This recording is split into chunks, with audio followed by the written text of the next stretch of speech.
Yo. Gibbon, makak, Big Boss, gorila, šimpanz, Ricky Broš, orangutan, hip-hop, hop, primitiv, vibrace, tip-tap, top. Já mám v sobě gorilu, vidíš jí? Řve jak pavian, slyšíš jí? Železo je žabý, tak ho kůj. Makak je bratr můj, v opice v tobě cítíš to? Pavian chce řvát, pustíš ho? Železo je žabý, tak ho kůj. Makak je bratr tvůj.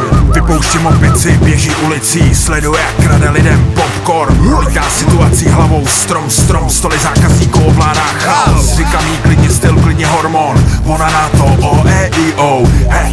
Tohle mě jebe, jsem slušnej kluk, druhá část tebe. Vypouštím opici, běží kanceláří, schodí fax, showroomu dělá pro vás ročínský klienty raz, dva raz. Situace začíná vypadat jak trapas, radši rychle ven, čert mě ven, teď jdem, musíme oba zmizet, džungle chaosem, mizíme pryč, jsme rychlí a tohle svedem, běžíme z kanclu dolů a hrubě jedem. Zleva doprava parapet, pár kroků a obří sprostej red. Gorila žije rap a drtí svět, gorila cítí rap, tak je. Další situace se svojí opicí, další kamufláže, nudy a neštěstí. Drbu se v kožichu a přitom vím víc. Pěstuju v sobě zvíře a žiju líp. Mám v sobě gorilu, vidíš jí? Řve jak pavian, slyšíš jí? Železo je žabý, tak ho kůj.